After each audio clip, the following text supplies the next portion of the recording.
Hello, I'm Adam Lawrence, and I'm a quantum engineer at Orange Quantum Systems. And at OQS, our mission is to help you know your quantum chip. And we have a number of different products that can help you with that. We have our software library, Superconducting Qubit tools, which is a library of tools that you can use to run experiments to test a quantum chip. And that runs on the basis of Quantify, which is an open source software platform that we develop together with Qblocks. And we also have our Orange Rack, which is a hardware rack that contains everything you need for qubit, easy qubit diagnostics. It has advanced protocols because it's running superconducting qubit tools, and it's also seamlessly integrated with reliable control electronics. And today I have an Orange Rack with me in the lab next door to me, and I'm going to use this to show you how we can tune up and test a transmon chip, which we have in the fridge here in our lab. So we have a transmon chip from one of our suppliers that we're going to be testing today using our superconducting qubit tools libraries. So without further ado, I'm going to begin with a Resonator spectroscopy experiment, and this is running now in our, so I've just started the experiment running. It's all running in Python code here from our superconducting qubit tools library. And you're now seeing the data coming in on the live plot. So this is just a spectroscopy experiment where we're trying to find the resonant frequency of the readout resonator, which is coupled to our transmon qubit. So we're sending in a microwave pulse on the feed line, which is coupled to the resonator. And you're seeing then the complex voltage, both the magnitude and the phase that's coming back from that readout resonator.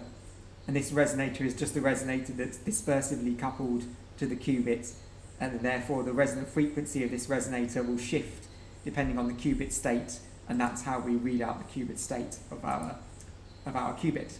So we saw the data come in on the live plot, but we can also run some analysis on this data after the fact, and you can see that now we've fitted a curve to this data, and this has allowed us to extract the resonant frequency. So this will now be the frequency that we set for all of the pulses that we send out to the readout resonator when we want to measure the qubit state. And the way we do that is we have an object called the transmon element, which contains all of the parameters that we use as settings for our instruments in our experiment. So this is this Q1 object, which just represents qubit 1 on our transmon chip. And here we're just going to set the frequency that we just measured as the readout resonator frequency for this qubit. And that's set, and now we've calibrated that parameter. So yes, now we're going to, well, first of all, we don't just run 1D scans like that in Quantify and in superconducting qubit tools. We also are able to run 2D scans like this. So this scan we're seeing here is a 2D scan of the frequency of the readout resonator pulse and also the power of that pulse. So now you're seeing here the dispersive shift as you go from the high power regime to the low power regime, and it's fitted the frequencies of the qubits at all of those points. So that's an example of a 2D scan that we could run. We're not going to run that live right now. We gathered this data earlier, but these 2D scans take a little bit longer to run. So in the interest of time, we're not going to run this one right now. But that's another example of an experiment you could run, and you can also run a resonator frequency versus bias current experiment. So these are flux tunable transmons. They're all coupled to a flux line, when you can run a current through that line to tune the frequency of the qubit. And because of the dispersive shift, when the qubit frequency changes, so does the resonator frequency. So here we can see an experiment where we've scanned the bias current on that line, and we've scanned the frequency as well, and we can see there where the qubit frequency is at each bias current, and this helps us tune to the sweet spot frequency, which is the frequency where this curve is at a maximum. So that's another very useful experiment that we can do, and that helps us get out the frequency that the bias current that we want to tune to, which is set to about 3 milliamps in this case, because that's where the sweet spot is, the maximum of this curve, where you're least sensitive to flux noise. So, assuming that you've tuned up your resonator, which we've already done here, you can now move on to tuning up the qubit itself. So first you need to find the 0-1 transition frequency of the qubit, and to do that we're going to use qubit spectroscopy. So I just lowered the power of my microwave drive there so I can get a nice narrow qubit spectroscopy peak, and now we're running qubit spectroscopy. So we're seeing the data come in on the live plot, and here what we're seeing is that we've sent in a microwave pulse and on the drive line of the qubit, and we are scanning the frequency of that pulse, and when you go on to resonance, you start to drive population of the qubit from the 0 to the 1 state, and then we do a dispersive readout measurement, so we apply a pulse to our resonator, and depending on the qubit state we'll get a different response back on there, and that's why we see this peak when we're on resonance with the qubit, and this is the data you get. So we're seeing this characteristic peak here, and we fitted a curve to it, and that's from that we have extracted our qubit frequency, which is 4.9 gigahertz in this case. So now we set that, and we've done a first coarse calibration of our qubit, but we have other methods which we will come on to later, which will allow us to calibrate the qubit frequency more accurately. So now we've found the frequency, we need to calibrate the amplitude of our microwave pulses that we send to the qubit, so that we can coherently drive the qubit from the 0 to the 1 state, which is effectively doing an X gate or a Y gate on your single qubit. So I've increased the power of the microwave drive so we can do a full Rabi oscillation, and now I set the duration of the pulses to 20 nanoseconds and fix that. And now we're going to do a Rabi oscillation where we're going to scan the amplitude of the qubit pulse, and you can see as a function of that amplitude the qubit oscillates around the block sphere. We see this cosine, and and then we from this we can fit the amplitude we need to drive the qubit into the 1 state, which is at the peak of this curve here. So now we see the data. We've just got a couple of deprecation warnings from our Python code there, but that's nothing to worry about.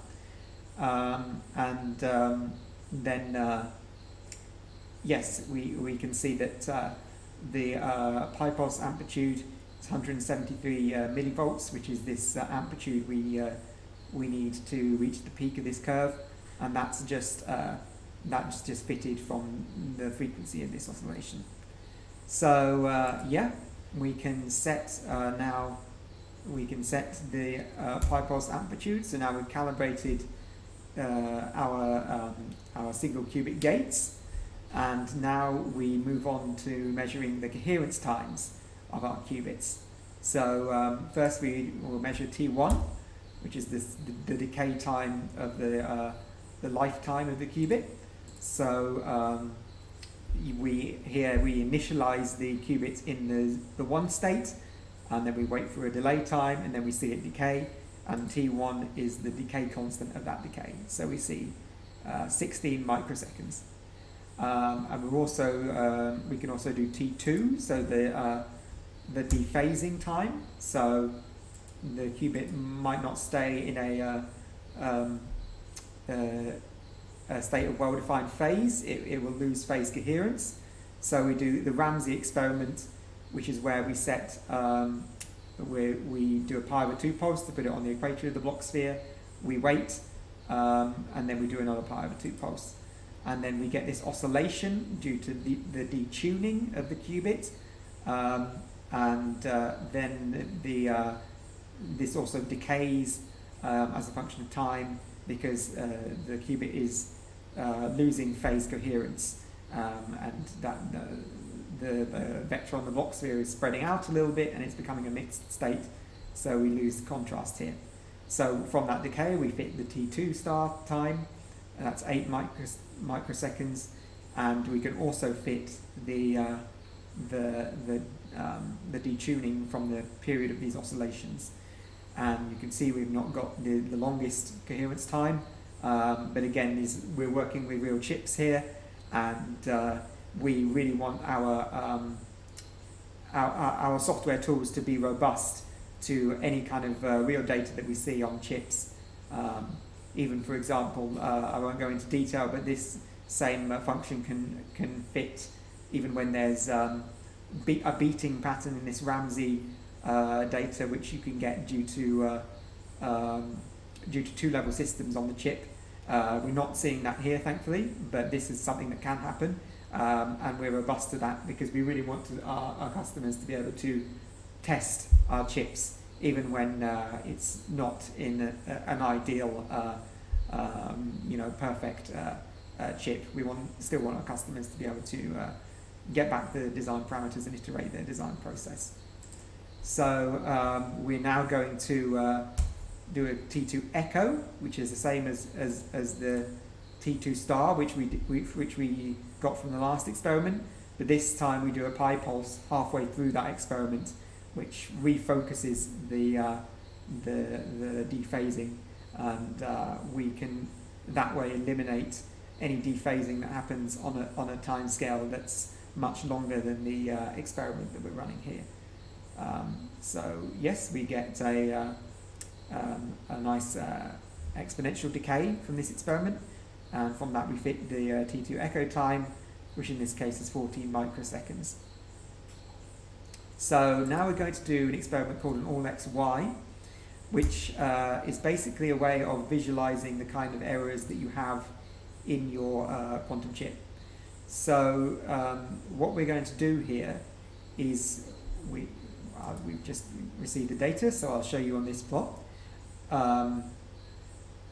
We are running a number of different pulse sequences consisting of two pulses, two single qubit gates, and they can be an X or a Y pulse, and they can be 90 or 180 degrees, and we're doing every single combination of those. And in theory, if we do it in this order, it has to follow, according to theory, this orange curve. That's the ideal line, but in reality we get this deviation, and the shape of the deviation of the real data from the theoretical line can tell you something about the errors that you get in your quantum system. For example, you could have like frequency detuning errors or an amplitude error in your pi pulses. So for example, to show you what a frequency error looks like, I can deliberately detune my qubit frequency by an extra 5 megahertz, and now we see the data that we got has this massive sort of zigzag there, and that is very characteristic of a frequency detuning. So that's how the AllXY can visually show you what sort of errors you're getting. But we can do a finer calibration of our qubit frequency, and we can do this by way of a Ramsey experiment. So before we did a qubit spectroscopy experiment earlier, and that was a coarser calibration of the qubit frequency. But as I say, the Ramsey experiments, you can fit the detuning of the qubit from that, and that gives you a more accurate measurement of the qubit frequency. So what we're doing here is we're iteratively doing lots of Ramsey experiments, because if you start off with a short time scale of this Ramsey scan, you get a coarser estimate of the qubit frequency, and then if you go to longer and longer time steps, you measure the qubit frequency more accurately, because effectively your sort of Fourier spectrum becomes a bit more narrow. Now, we don't do the longest scans straight away because there's a Nyquist frequency here, and if you're over the Nyquist frequency, you'll get aliasing and measure the wrong frequency. So what we do is we start with a shorter Ramsey scan, and then that allows us to get a coarse measurement with a big Nyquist frequency, and then we iteratively go to longer and longer scans, measure the frequency more and more precisely, and that way we never get fooled by the aliasing due to the Nyquist frequency. So that allows us to calibrate the frequency via Ramsey experiment. And so we can move on to the Motzoi experiment. So in the Motzoi experiment, this calibrates the shape of the drag pulses that we send into a qubit. So a drag pulse is just a microwave pulse with a particular shape that has a real and imaginary component, and the Motzoi parameter tunes that shape. So we're sending in two different pulse sequences. One's an X90 and a Y180 pulse, and the other's a Y90 and an X180, and that in theory those two pulse sequences should give you the same answer, but if your Motzoi parameter is miscalibrated, then you'll get two different answers from those experiments. So what you can do is you can then do both pulse sequences, scan the Motzoi parameter, and then the point where they cross is where the two sequences give the same answer.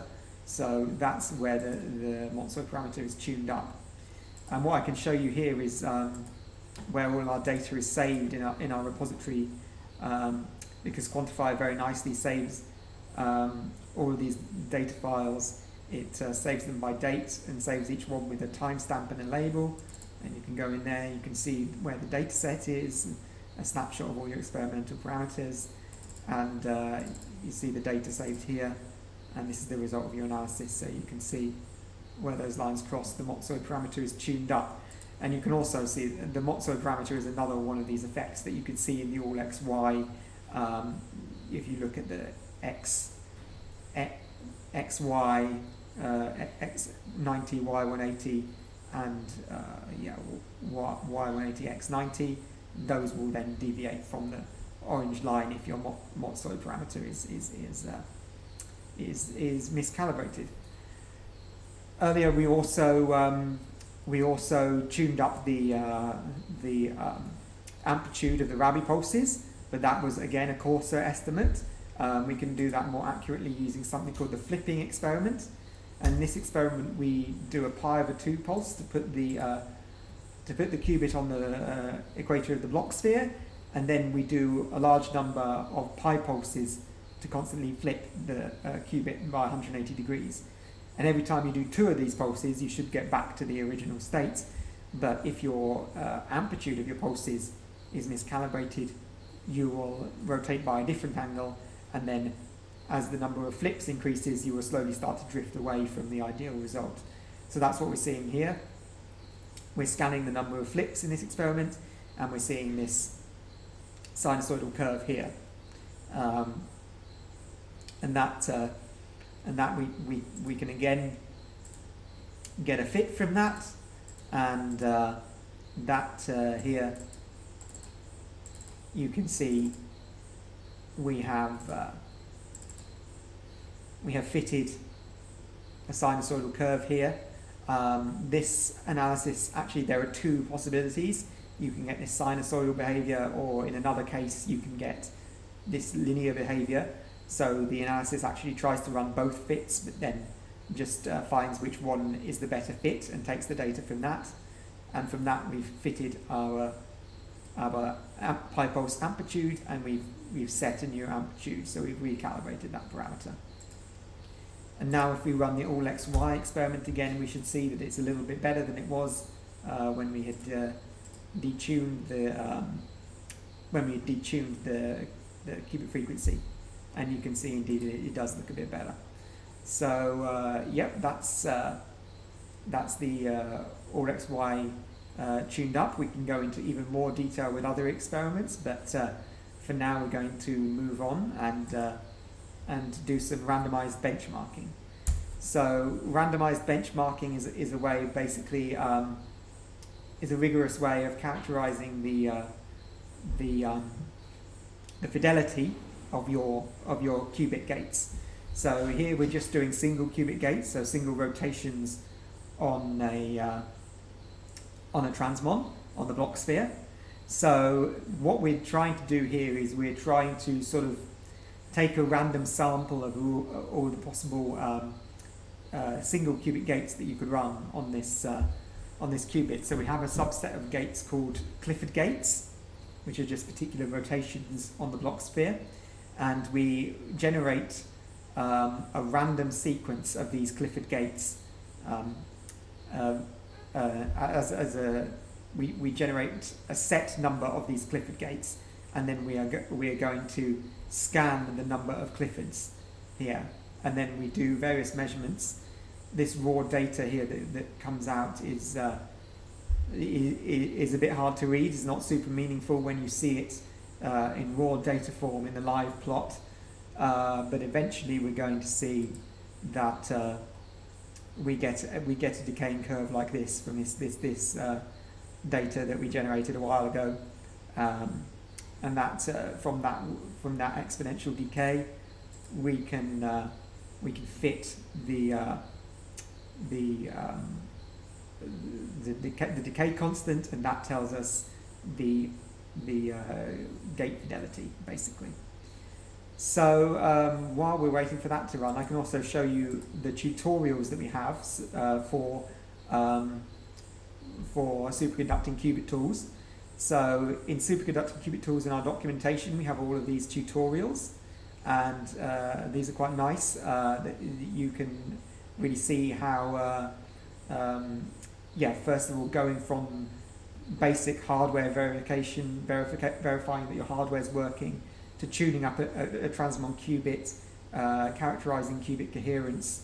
Tutorial 4 is a nice one that shows you how to also define your own custom experiments in quantifying and superconducting qubit tools. So yeah, this is, and also in superconducting qubit tools, we have a simulator built in, so you can run all of these experiments offline on the simulator when you don't necessarily have access to a real lab setup like we have here.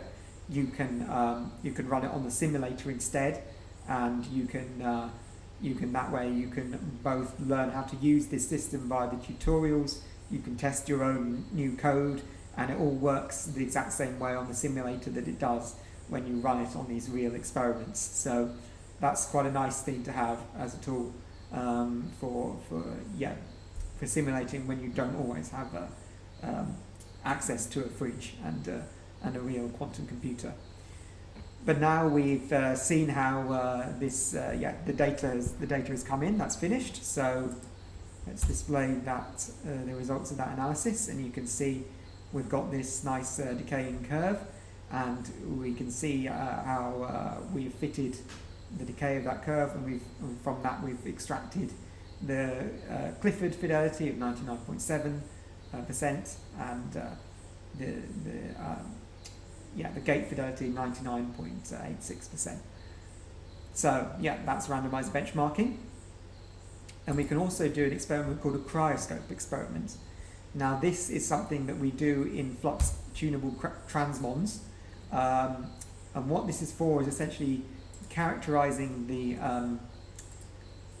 the distortions of a flux pulse that you send to your transmon qubit. So in order to do 2 qubit gates, you need to send short flux pulses to the qubit to tune the frequency, so you can tune 2 frequencies into resonance very rapidly.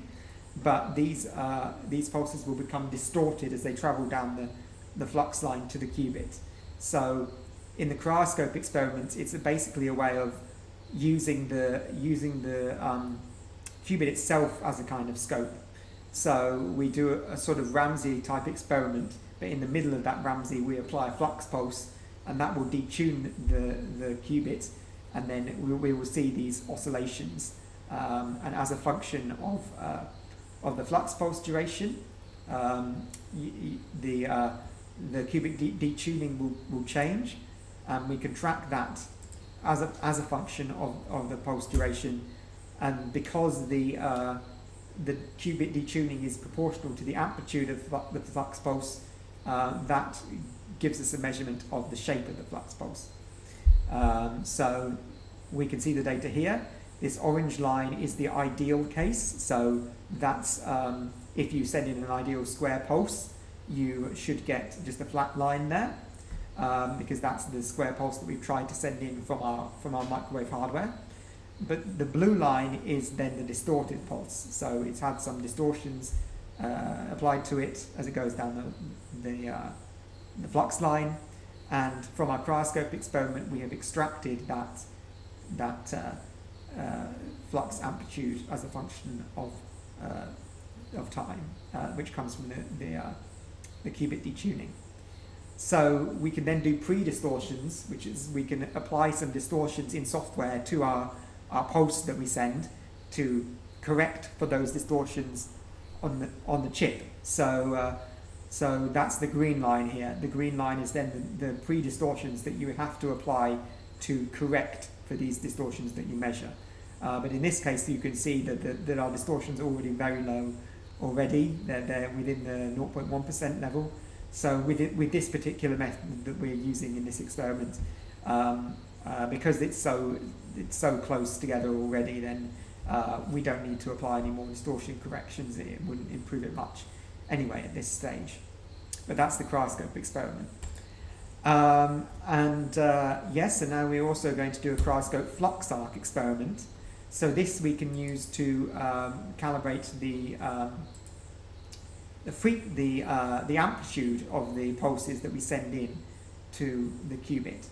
So what we're actually doing here is we're doing many cryoscope experiments in a loop.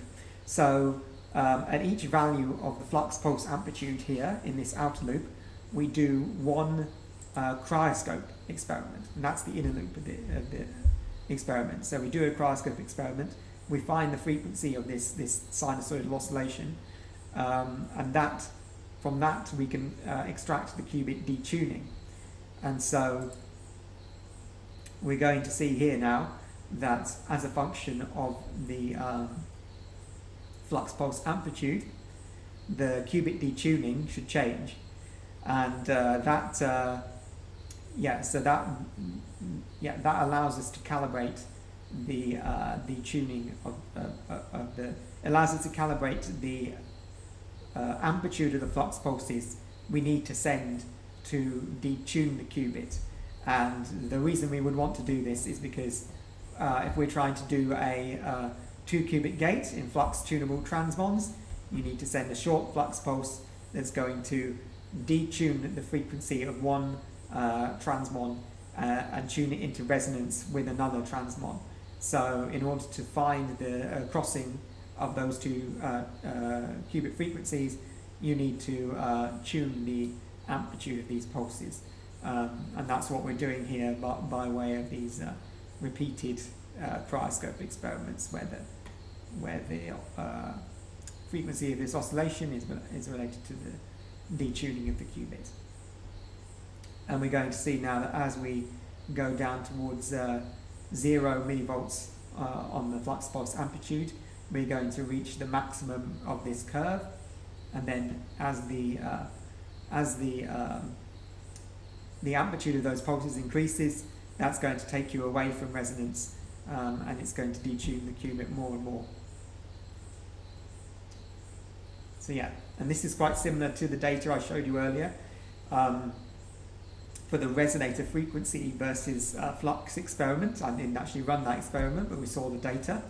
And in that experiment, there's two main differences. First of all, that's happening on the resonator, that other experiment. And so we're seeing the shift in frequency in the resonator because of the dispersive shift when the qubit frequency changes, whereas here we're measuring it directly on the qubit.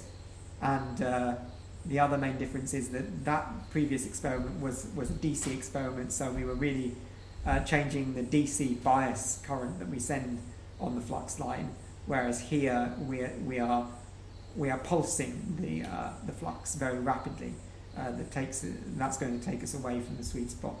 So yes, this we have the way this is set up in the lab is that basically there's a current source which is generating a DC current, and that's going into a bias T along with the pulses we send from our AWG. So that is how we that's how we have a DC current which is fixed at the sweet spot, and then we can apply some pulses to change that current. So it's almost done now. You should be able to see the final analysis in a few seconds. So yeah, we're just waiting for that last point.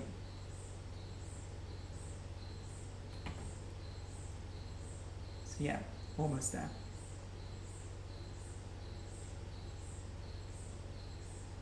There's the last point. It's running the analysis now, and I will show you. I think that's done now.